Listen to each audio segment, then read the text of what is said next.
पासून सुरुवात झाली आहे। मुंबईसह अनेक रुग्णालयात या लसीकरणाला सुरुवात झाली असं असताना सुद्धा मुंबईत अनेक ठिकाणी गोंधळाचं वातावरण पाहायला मिळतंय। घाटकोपरच्या राजावाडी रुग्णालयात मात्र अगदी विरुद्ध वातावरण पाहायला मिळतंय। या ठिकाणी आलेल्या ज्येष्ठ नागरिकांना लस टोचून घेतल्यावर आनंद व्यक्त केलाय। 1 तारखेपासून कोरोना लसीकरणाला सुरुवात झालेली आहे। तिसऱ्या टप्प्यामध्ये जे वरिष्ठ नागरिक आहेत त्यांना ही लसीकरणाला सुरुवात झालेली आहे। पहिले 2 दिवस मात्र गोंधळ झाला होता। तिसऱ्या दिवशी आजचा दिवस आहे तिसरा आणि आज मात्र व्यवस्थितरित्या ह्या लसीकरणाला सुरुवात झालेली पाहायला मिळते। आपण आहोत आता राजावाडी रुग्णालयामध्ये घाटकोपरच्या आणि या रुग्णालयामध्ये अतिशय व्यवस्थितरित्या ह्या सगळ्या जे वरिष्ठ नागरिक येत आहेत त्यांना लसीकरणासाठी त्यांच्यासाठी व्यवस्थितरित्या सगळी सुविधा उपलब्ध करून देण्यात आलेली पाहायला मिळते।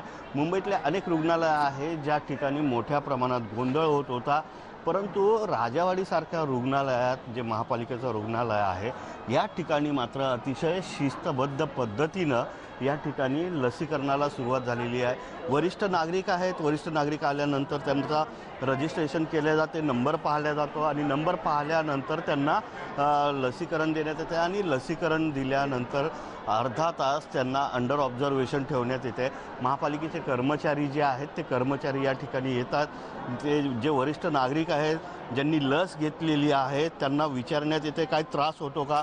अतिशय शिस्तबद्ध पद्धतीनं अशा प्रकारचं या ठिकाणी आपल्याला हे कार्य सुरू असल्याचं पाहायला मिळते आहे। आपल्यासोबत ज्यांनी जे ही लस घेतलेली आहेत असे काही वरिष्ठ नागरिक आहे, आपण त्यांच्याशी बोलणार आहोत। काका, लस घेतली, कसं वाटतंय तुम्हाला? ॲब्सोल्यूट बरं वाटतं, काही प्रॉब्लेम नाही, ॲज इट इज। गेले 2 दिवस लसीकरण करताना रजिस्ट्रेशन करताना प्रॉब्लेम येत होता राजावाडी रुग्णालयात। आज कशा प्रकारे तुम्हाला सुविधा उपलब्ध करून झाली? राजावाडी वॉर्ड का काही कशा प्रकारची सुविधा मिळते इथे? प्रत्येक प्रकारची सुविधा आहे इकडे, काहीच प्रॉब्लेम नाही। राजावाडीचा माझा संबंध फार जुना आहे, त्याचे काही प्रॉब्लेम नाही। काका, आपण लस घेतली, कसं वाटतंय? Absolutely fine and I am feeling more confident. मला जास्त कॉन्फिडंट वाटतं की आता करोना समोर जो लढाई आहे आपण जिंकूया सगळे। वरिष्ठ नागरिक लस घेतल्यानंतर स्पेशली आपल्याला येऊन सांगतायत की चांगल्या प्रकारची सुविधा निर्माण करून दिलेली, काय सांगणार? बेसिकली आम्हाला हे टीमवर्क आहे।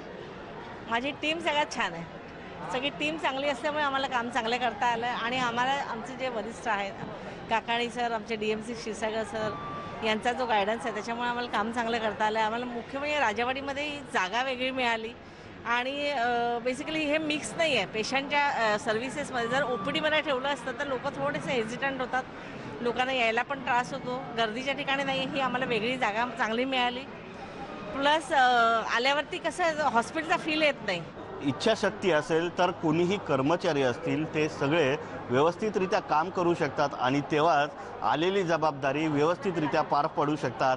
हेच या राजावाडी रुग्णालयाच्या या कामातून स्पष्ट होत आहे आणि याच कामाचं सगळ्यांनी कौतुक केलेलं सुद्धा या ठिकाणी पाहायला मिळते। कारण अनेक ठिकाणी गोंधळाचं वातावरण आजही तिसऱ्या दिवशी असताना राजावाडीमध्ये मात्र व्यवस्थितरित्या लसीकरणाला सुरुवात झालेली पाहायला मिळते आहे।